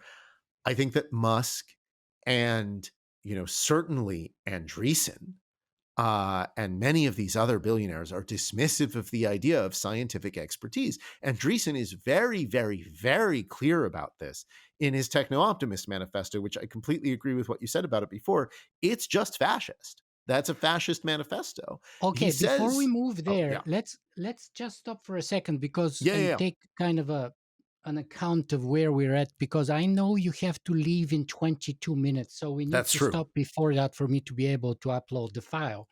Totally. So I'm really enjoying this conversation, but we talked about AI, we touched about space. Let's talk a little bit about the crusade to control the fate of humanity. And I Yeah. think maybe one of the flagpoles, or intended flagpoles as a direction for the fate of humanity, could be taken in, and maybe the fate of our entire civilization could be, or at least intentionally by the author, Mark Andreessen's Techno-Optimist Manifesto. Yeah, So, definitely. what's wrong with being a techno-optimist like Mark Andreessen? Well, so some of it is what we talked about before, right? That technology just is not the solution to every single problem. And that Techno Optimist Manifesto sort of has as one of its base assumptions that every problem can be solved with technology. And that is not how the world works, like we were saying before.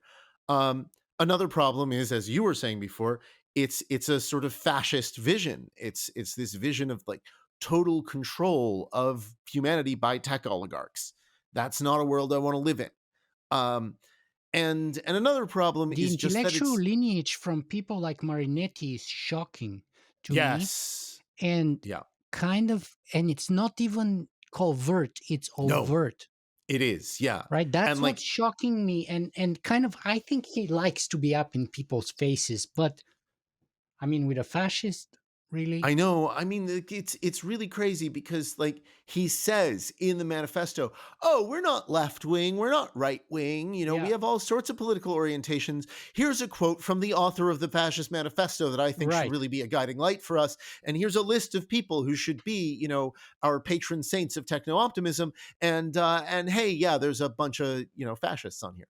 Um, and also some people on that list who I think would look at the fascist man or would look at the techno optimist manifesto and say, oh yeah, I disagree with this entire thing. But like it's really quite shocking how openly fascist that manifesto is.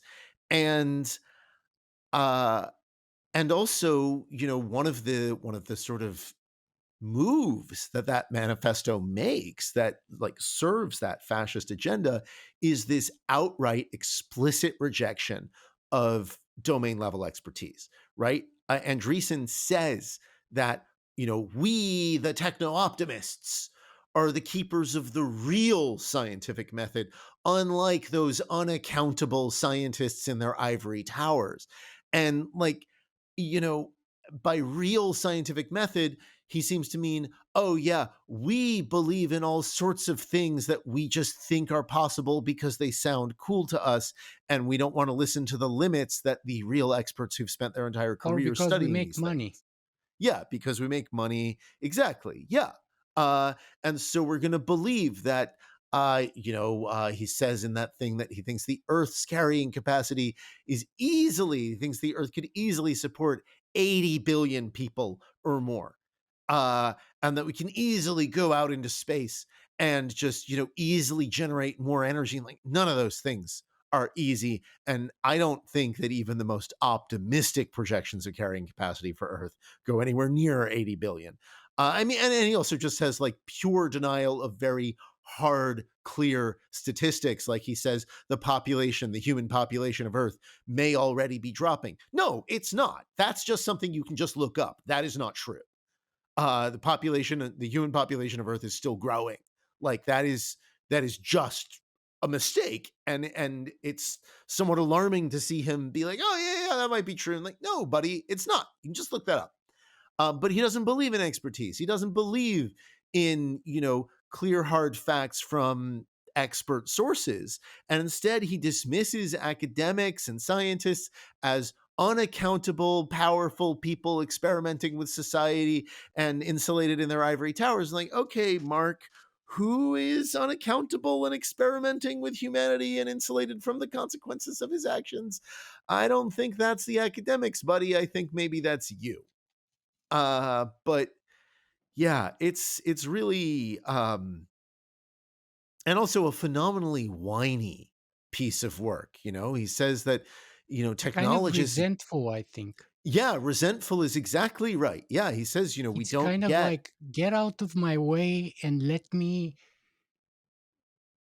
do my startup techno capitalist, you know, prodigal tech bro kind of thing that I've been It, doing, yeah. and let me make my billions into trillions. Yep. And I think that not only is that very clearly the attitude of the thing, but it means that the funniest line to me, at least, in that entire manifesto is when he says, "We believe in an absolute rejection of resentment." I'm like, buddy, this manifesto is the politics of resentment. Like, what are you doing? Go to therapy, man. And your line from the book about this that I loved, and you're borrowing somebody else, and I forget her name, but you're saying somewhere that the thing about Goliaths is that they always want to be Davids. Yeah, that's a John Boyce line. Yeah. No, I love that line, and I was so happy that I was able to include it because that's exactly it. Andreessen's one of the most powerful people alive, right? He is Together with the Musk, Bezos, uh, absolutely. Peter Thiel, and so on. Yeah, exactly. I mean, look, Andreessen's the head of the biggest tech venture capital firm. And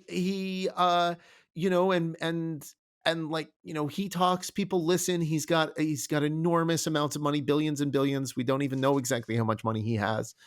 He might not even know exactly how much money he has. The investments that his firm Andreessen Horowitz have made have touched the lives of every single human alive, for better or for worse. They've changed things. And and he thinks, he sets himself out in that manifesto as the plucky underdog. He's Yeah. part of the establishment. If anyone is, it's him.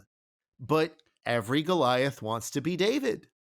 That reminded me to Douglas Rushkoff's Survival of the Richest, Yeah. about how he was hired to tell these people how to survive the apocalypse. And Yeah. they were like the richest, a bunch of billionaires trying to figure out, okay, how do we survive in our bunkers after the end of the world and the collapse of civilization? And he's like, guys, shouldn't be thinking with all your money and power how to prevent that. Yep. So like you feel like the most disempowered, pessimistic people, and you're supposed to be exactly the opposite, right? Yeah. No, Anyway, it's oh, sorry. Adam, time One is advancing here very much. Yes. So where would we go from here? So we have maybe 5 or 6 minutes, give or Yeah. take. uh, we never had the chance to talk about the political influence that those people are able to exert, not only Yeah. in American politics, but shockingly to me, one of the most revelatory part was about their political influence in places like the United Kingdom, Yep. for example. And here we have to talk about the Oxford Martin School of Future Studies, which is now, I think, renamed. I had Yeah. James Martin actually back in the day on the podcast before he Oh, passed away. I was lucky enough to have him.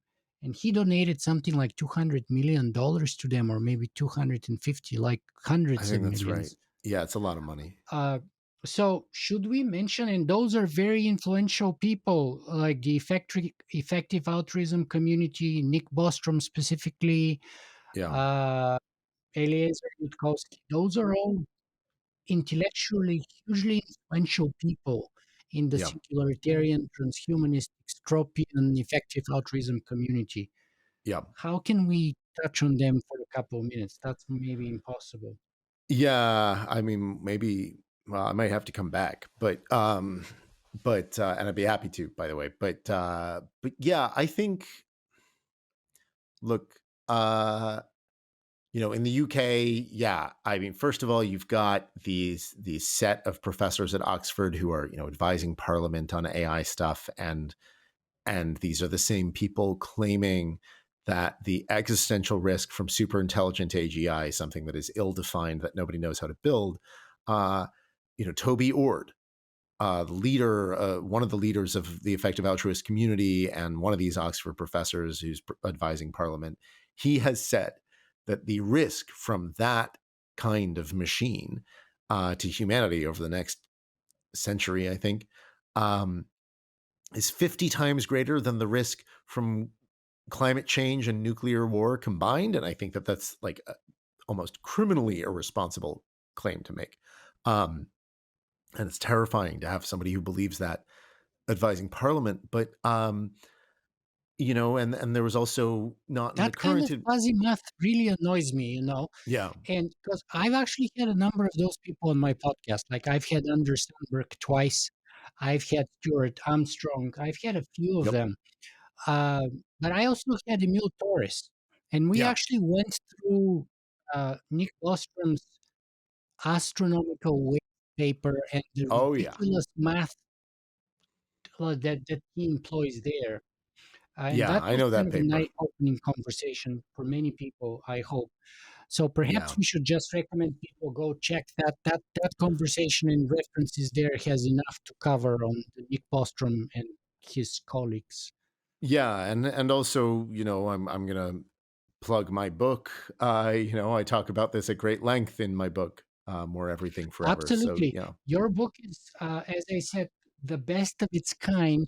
And even you can still be a singularitarian and a transhumanist and effective altruist, I believe, in some way, if you take a constructive criticism approach to your book and try to remedy or learn the flaws it exposes in the community, yep, and kind of learn and I mean, in some cases build the fresh intellectual ideas and recognize the faults or the dangers where they may be, and you point many of them extremely well.